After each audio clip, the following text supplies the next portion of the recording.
안녕하세요. 인정선지입니다. 저는 20대 중반쯤에 부동산에서 보조 중개원으로 한 2년에서 2년 반 정도 근무를 했습니다. 그래서 오늘은 공인중개사 혹은 보조 중개원에 대해서 이야기를 해드리려고 합니다. 아마 대부분의 이야기는 보조 중개원에 대한 이야기일 것 같아요. 자, 일단 공인중개사가 무엇일까요? 자, 공인중개사는 토지, 건물 등에 대한 매매, 교환, 임대에서 중개를 전문적으로 하는 사람입니다. 여기서 공인중개사는 돈을 어떻게 버느냐? 네, 임차인과 임대인한테 수수료를 받고 수익을 내는 그런 구조입니다. 자, 여기서 임차인은 돈을 내고 건물을 빌려 쓰는 사람이고, 임대인은 저희가 흔히 아는 건물주라고 생각하시면 조금 더 이해가 잘 될 것 같습니다. 이 수수료는 법정 수수료가 정해져 있어서 네이버에 부동산 수수료 하고 예를 들어서 전세 3억 이런 식으로 금액을 치면 법정 수수료가 나옵니다. 그 수수료를 중개인한테 낸다라고 생각하시면 될 것 같아요. 이게 바로 공인중개사, 즉 부동산에서 수익을 내는 방법이고요. 공인중개사는 아무나 될 수 없습니다. 1년에 시험이 한 번 있는 자격증을 통해서 시험에 합격하셔야만 공인중개사가 될 수 있어요. 하지만 이게 공부량도 굉장히 많고 난이도도 높은 편이라서 공부를 하시려면 6개월에서 1년 정도는 기간을 무조건 잡으시고 공부를 하셔야 됩니다. 저 같은 경우는 언젠가는 딸 예정입니다. 20대 중반에 따지 않았던 이유는 제가 1년을 투자를 해야 되는데 저한테 적성이 안 맞으면 어쩌나 라는 생각에 취득하지 않고 보조 중개원으로 일을 하게 되었습니다. 그러면 보조 중개원은 어떤 걸까요? 보조 중개원은 공인중개사를 돕는 역할을 합니다. 공인중개사는 부동산에 대부분 한 명 있어요. 그 외에 보조 중개원들이 그 중개사가 수월하게 일을 할 수 있도록 도와주는 직원입니다. 네, 아무래도 법이랑 관련된 일이 많다 보니까 아무나 뽑을 수 없을 거고, 자칫하다가 뭔가 실수라도 크게 나면 그게 중개 사고로 이어질 수 있기 때문에 굉장히 조심하고 신중해야 되는 일입니다. 물론 그냥 직원을 뽑기도 합니다. 직원을 뽑아서 그냥 행정 업무를 시키기도 하고요. 보조 중개원은 중개사와 함께 영업을 할 수도 있고 조금 더 전문적인 일을 맡길 수 있습니다. 하지만 계약서를 작성하거나 뭔가 법적으로 일을 하게 될 때에는 중개사님이 꼭 진행하셔야 되는 그런 부동산만의 규칙이 있습니다. 자, 그러면 보조중개원은 어떻게 되냐면요. 한국공인중개사협회가 있습니다. 그 협회에서 직무교육을 4시간 동안 받으시면 됩니다. 온라인 수강도 가능하고 오프라인 수강도 가능한데 온라인 수강이 조금 더 편리하고 빠르겠죠? 그렇게 직무교육 4시간을 받으면 수료증이 나옵니다.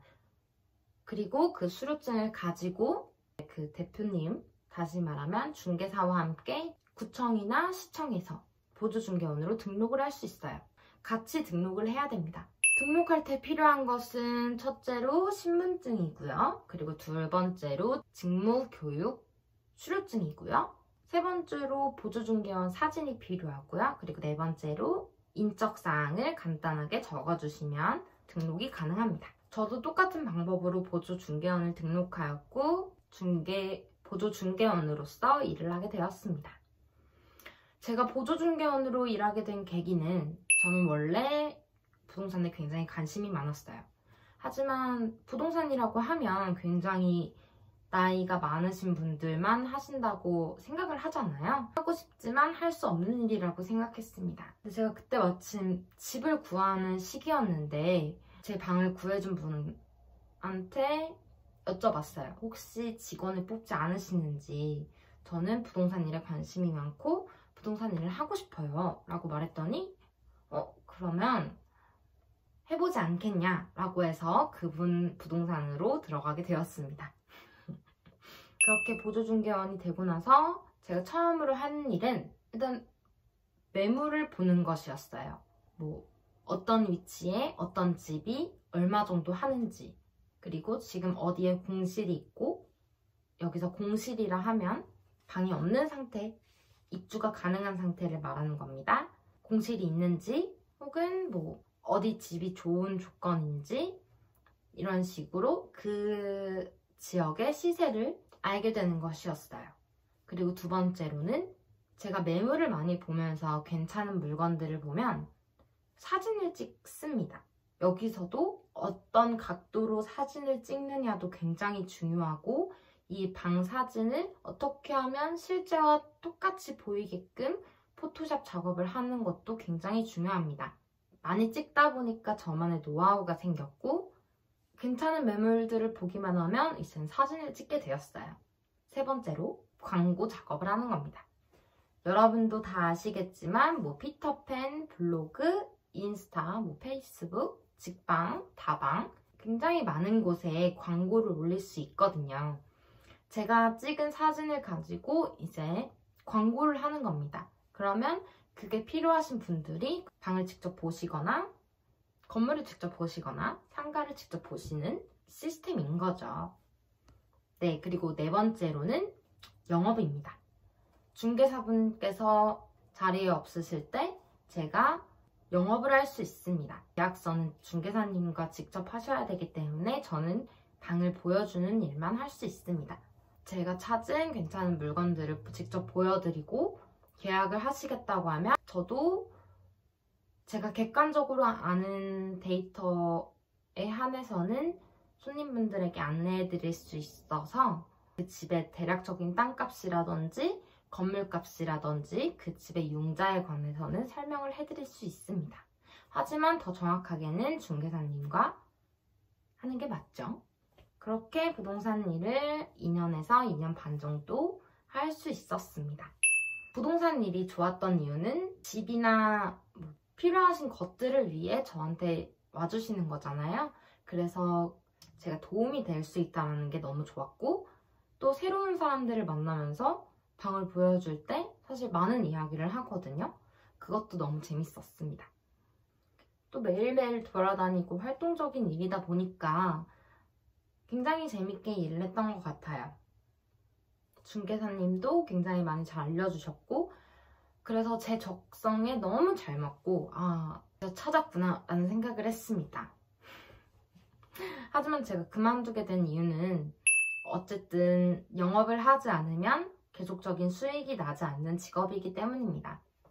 평생 영업을 하기에는 아직 제가 어리다고 판단했기 때문에 언젠가 자격증을 취득해서 직접 내 부동산을 차리고 일을 해봐야지 라고 생각했던 것 같습니다. 여기서 궁금하신 점이 있다면 아마 대부분 부동산에 관해서 궁금하신 점이 많으실 것 같아요. 부동산은 매물을 어떻게 얻냐면 저 같은 보조중개원이 매물을 찾으러 다니기도 하고 혹은 임대인 혹 건물주가 매물을 내놓기도 합니다. 그리고 부동산들끼리 쓰는 어플이라고 해야 될까요? 어플이 있는데 그 어플로 지금 저한테 매물이 없을 때 지금 손님이 계신데 뭐 이런 매물이 있나요? 라고 물어보고 만약에 그쪽에서 매물이 있다고 하면 다른 부동산이 가지고 있는 매물을 보러 가기도 합니다. 이런 걸 바로 공동중개라고 해요. 아마 아파트 전세나 아파트 매매를 하실 때 흔히 볼 수 있는 모습입니다. 대신 수익은 반절로 반토막 나겠죠? 이런 경우에는 손님을 데려온 우리 부동산은 손님에게 수수료를 받고 매물을 가지고 있는 그 다른 부동산에서는 매물을 내놓은 그 임대인에게 수수료를 받는 그런 구도입니다. 방을 구하실 때 주의해야 될 점이 있다면 아무래도 융자죠. 다시 말하면 전세나 보증금.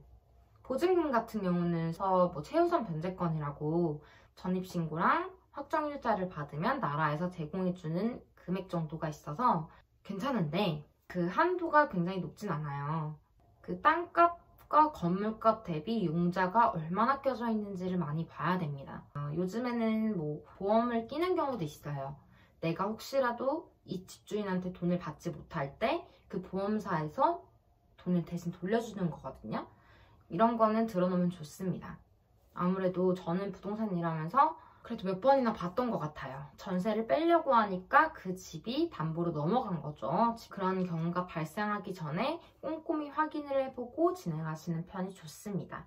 100세시대인데 정년이 굉장히 짧다 보니까 많은 분들이 공인중개사를 하고 계시는데 쉬워 보이지만 쉽지 않은 일인 것 같아요.